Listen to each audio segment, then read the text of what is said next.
আজকের ভিডিওটা সম্পূর্ণ আলাদা। আজকের ভিডিওটা শুধুমাত্র তাদের জন্য যারা বই পড়তে ভালোবাসে, যারা বই প্রেমিক, আর তাদের জন্য যারা নিজের জীবনে একটু অন্যভাবে কিছু করতে চায়, নিজের জীবনকে ফ্লারিশ করতে চায়, ওকে, এবং এভরি ফিল্ডে সে নিজেকে এক্সপ্লোর করতে চায়।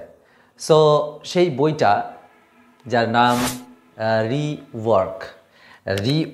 দেখো, ফার্স্ট অফ অল এই রিওয়ার্কের যে কনসেপ্ট, সেটা Jason Fried and David Heinemeier Hansson, এরা দুজন মিলে একটা নতুন কনসেপ্ট দিয়েছে, যেখানে আমাদের পুরানো যে ধ্যান ধারণা, পুরানো যে বিলিফ, সেগুলো পুরোটাই বেকার।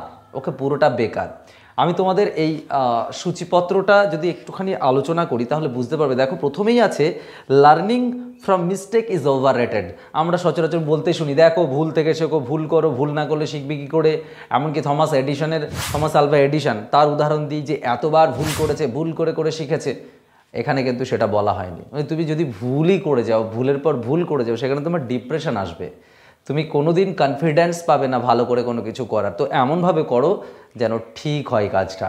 সে ভুল থেকে শিখবো, আমি করতে থাকি, এটা না করে একটু প্ল্যান করে যদি জিনিসটা করা যায়, তাহলে তুমি সাকসেসফুল হওয়ার একটা যে পার্সেন্টেজ, সেটা অনেক বেড়ে যায়। তারপরে বলেছে, আমার খুব প্রিয়, তোমাকে জানতে হবে হোয়াই, তুমি চাও কেন, তুমি গ্রো করবে কেন। ওকে, নেক্সট যেটা, সেটা মারাত্মক, বলছে স্ক্র্যাচ ইওর ওন ইচ। তুমি নিজের চুলকানোটা নিজেই চুলকাও, অন্য কাউকে দিয়ে চুলকিও না।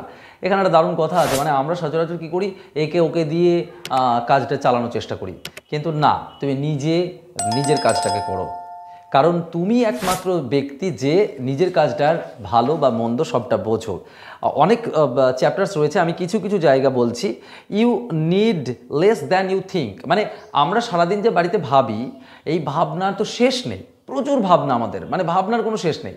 60,000 থটস আমাদের আসে, কিন্তু বেসিক্যালি আমাদের প্রয়োজন খুব অল্প। এত থটস আমাদের দরকার নেই, আমাদের খুব সামান্য প্রয়োজন, খুবই সামান্য। নেক্সট হচ্ছে সেল ইওর বাই প্রোডাক্টস, মানে তুমি কোনো একটা জায়গা থেকে কোনো একটা কিছু নিয়ে এলে দিয়ে প্রোডাক্ট সেল করছো, এরকম নয়। তোমার ভিতরে কিছু না কিছু আছে, সেটাকে সেল করো। দেখো, একটা খুব সত্যি কথা বলছি, আমি এর পরবর্তীতে ওই বইটারও একটা ভিডিও বানানোর চেষ্টা করবো, যে স্টার্ট উইথ হোয়াই, তুমি কেন করছো, এই জিনিসটা কিন্তু আমাদের খুব জানা উচিত। তো সবসময় মাথায় রাখবে, ওই বই থেকে আমার পাওয়া একটা কথা, যে তোমার মতো মানুষ কিন্তু এই দুনিয়ায় প্রচুর আছে। তুমি যেমন ভাবছো তেমনই কেউ না কেউ পৃথিবীর কোথাও না কোথাও ভাবছে। তুমি যদি তোমার কিছু একটা দাও যেটা তোমার জন্য, সেটা কিন্তু লক্ষ লক্ষ মানুষের জন্য। এইটা কিন্তু দারুণ একটা ইনফরমেশন, যেটা আমি ওই বইটাতে পেয়েছি, সাইমন সাইনেকের লেখা বইটা। ওকে, নেক্সট যেটা বলছে যে ডোন্ট বি আ হিরো, এত হিরো হতে যাওয়ার কোনো দরকার নেই। ওকে, জাস্ট কন্টিনিউয়াসলি একটা কাজ করো, কারেক্টলি করার চেষ্টা করো। আমি বিরাট কিছু করে ফেলবো এরকম হিরোইজম দেখানোর কোনো দরকার নেই। আর long lists don't get done. যদি তোমার লম্বা একটা লিস্ট হয়, আমি এটা করব, তুমি প্রচুর কিছু ভাবনা চিন্তা করে রেখেছো, এত লম্বা লিস্ট কিন্তু কখনোই, আমরা নিজেদের কাজের ক্ষেত্রেও দেখেছি, আমাদের যদি অনেক কাজ থাকে, সেই কাজগুলো কিন্তু সবটা করে ওঠা হয় না। তাই ছোট লিস্ট বানাও, একটা দুটো করে ডিসিশন নাও, ছোট্ট করে স্টেপ ফেলতে থাকো। এত বড় লম্বা লিস্ট করার কোনো দরকার নেই। ওকে, নেক্সট বলছে ডোন্ট কপি, মানে অন্যদের থেকে কিন্তু কপি করার চেষ্টা করো না, নিজের মতো হও। আমি যেমন পারি, আমি ভিডিও বানাচ্ছি, আমার মতো করে আমি ক্লাস দেওয়ার চেষ্টা করছি। আমি যদি এখন অন্য কারোটা কপি পেস্ট করে দিয়ে দিই, তোমাদের ভালো লাগবে না, দ্যাটস ইট।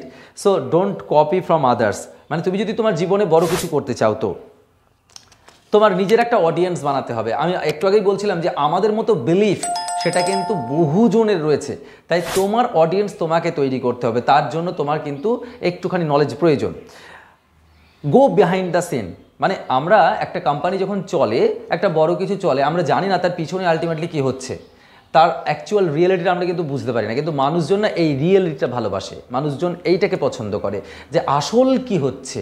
একটা কোম্পানি ধসে যেতে পারে, কিন্তু তার সত্যিটা কেউ যদি জানে, তাহলে সে কিন্তু কখনো পড়বে না। এখানে সেই কথা বলা আছে আর কি। নেক্সট হচ্ছে নোবডি লাইকস প্লাস্টিক ফ্লাওয়ার। দেখো আমরা কেউ আর্টিফিশিয়াল জিনিস পছন্দ করি না, রিয়েল। আমার যদি এই ভিডিও বানাতেই কোথাও ভুল হয়ে যায়, যা এতে কী আছে, মানুষ তো, কথা বলছি তো কী হয়েছে, ভুল হতেই পারে। সো নিজেকে রিয়েল বানাও, okay. Don't try to be artificial, because artificiality never attracts a bee. কখনোই একটা মৌমাছিকে অ্যাট্রাক্ট করে না, কিন্তু সবসময় মাথায় রাখবে মানুষজন আসল জিনিসের প্রতি ছুটছে। আমরা নেক্সট যে মানে পয়েন্টটা বলবো সেটা হচ্ছে do it your self first. তুমি নিজে আগে করো, অন্যকে পরে করিও, নিজে আগে করো, নিজে আগে শেখো যে কোনো কাজ। দেখো এই দুনিয়ায় আর্নিংটা খুব ইজি একটা ম্যাটার, কিন্তু সবার আগে যেটা প্রয়োজন লার্নিং। আর্নিংয়ের আগে লার্নিং, লার্নিংটা করতে গেলে you have to do it by yourself, okay.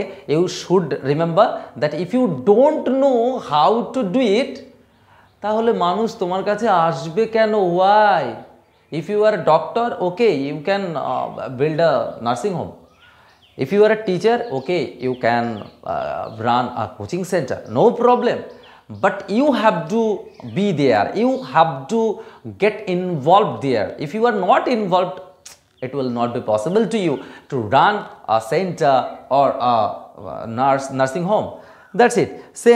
Next হচ্ছে, দেখো আমরা একটা জিনিস বলি যে এক্সপিরিয়েন্স দেখে দেখে মানুষজনকে নেওয়ার দরকার, এক্সপিরিয়েন্স যার নেই তাকে নেওয়ার দরকার নেই। তো এখানে বলছে হায়ার হোয়েন, মানে তুমি যদি কাউকে হায়ার করো, তাহলে সে ক বছরের এক্সপিরিয়েন্স সেটা তোমার দরকার নেই। হায়ার হোয়েন ইট হার্টস, ওকে। তুমি হায়ার যাকে করছো সে ওই ক বছরের এক্সপিরিয়েন্স, কোথায় কোন কোম্পানির কাজ করেছে এ দেখার দরকার নেই, তার ভিতরে অ্যাবিলিটি আছে কিনা, তার সাথে তোমার বিলিফ ম্যাচ করছে কিনা সেটা দেখে নাও, ওকে। আর তুমি যেটা করছো, বলছে ফরগেট অ্যাবাউট ফর্মাল এডুকেশন। ওই আমরা একটা জিনিস জানি যে খুব শিক্ষিত মানুষজন সে হয়তো অনেক কিছু জানে না, এরকম বহুজন আছে যার ফর্মাল এডুকেশান নেই। রবীন্দ্রনাথ ঠাকুর তার নিজের একটা বিরাট বড় উদাহরণ, যে ফর্মাল এডুকেশান, স্কুল এডুকেশান কিন্তু সেরকম ছিল না, but he is now know everything. তার ব্যাপারে নিশ্চয়ই আমাকে কিছু বলতে হবে না। তাহলে মাথায় রাখতে হবে যে ফর্মাল এডুকেশান, এ এত পেয়েছে, অত পেয়েছে, এই এত স্কোর করেছে, forget it. What he can do, what she can perform, it is the most important factor, rework, okay. Next হচ্ছে সাউন্ড লাইক ইউ। তুমি যেটা করছো যেন তোমার মতো হয়, তুমি অন্যের মতো করার চেষ্টা করো না, জাস্ট বি লাইক ইউ। আর এখানে একটা দারুণ কথা আছে, অ্যাসাপ মানে অ্যাজ সুন অ্যাজ পসিবল, এইটাকে বলছে পয়জন। তুমি হুটোপাটা কেন করবে? হুটোপাটা করার দরকার নেই। আরে বাবা, যেমনভাবে হচ্ছে ধীরে ধীরে ধীরে ধীরে ধীরে স্টেপ ফেলো, আস্তে আস্তে আগাও, হুটোপাটা করতে যেও না। Inspiration is প্যারিশেবল। ইন্সপিরেশন কিন্তু ক্ষণস্থায়ী, এটা মাথায় রাখবে। আইডিয়াস আসতেই থাকে, কিন্তু ইন্সপিরেশন খুব ক্ষণস্থায়ী। তাই যখনই ইন্সপিরেশনটা তোমার ভিতরে আছে তখনই আঘাতটা করো, okay. Just hit the iron when it is hot. যখন লোহাটা গরম আছে তখন তাকে হিট করো। তো ইন্সপিরেশন সবসময় মাথায় রাখবে প্যারিশেবল। ইন্সপিরেশন কিছুদিন থাকে, তারপরে কিন্তু মরে যায়। তাই ইন্সপিরেশন থাকতে থাকতে নিজেকে কিন্তু গোছাতে হবে। তো এই হচ্ছে রিওয়ার্ক, এই বইটা। আমি জাস্ট এই বইটাকে আমার জানি না কেন আমার ভালো লেগেছে। আমি অঙ্কুর ওয়ারিকোর ভিডিও থেকে এই বইটার রেকমেন্ডেশন পাই, তারপরে এই বইটা পড়তে পড়তে আমি দুবার পড়েছি এবং আমার এত ভালো লেগেছে যে আমাদের থটস, আমাদের বিলিভস কত ভুল, সিরিয়াসলি ভীষণ ভুল। তো চলো, আশা করছি ভিডিওটা ইনফরমেটিভ লেগেছে। আর হ্যাঁ, এর বাংলাও কিন্তু পাওয়া যায়, তোমরা চাইলে কিন্তু বাংলাটাও কিনতে পারো। এখন Amazon, Flipkart is available. So জুড়ে থাকার জন্য ধন্যবাদ। পরে আবার যদি এরকম কোনো ভিডিও বানাই তো অবশ্যই তোমাদের জন্যই বানাবো। Thank you. দাদা ক্লাস ঘর ভরা গল্পের ঝড়, পড়াশোনা দারুণ পর পর, চোরা স্রোতে দাদা বলে হাসি খেলে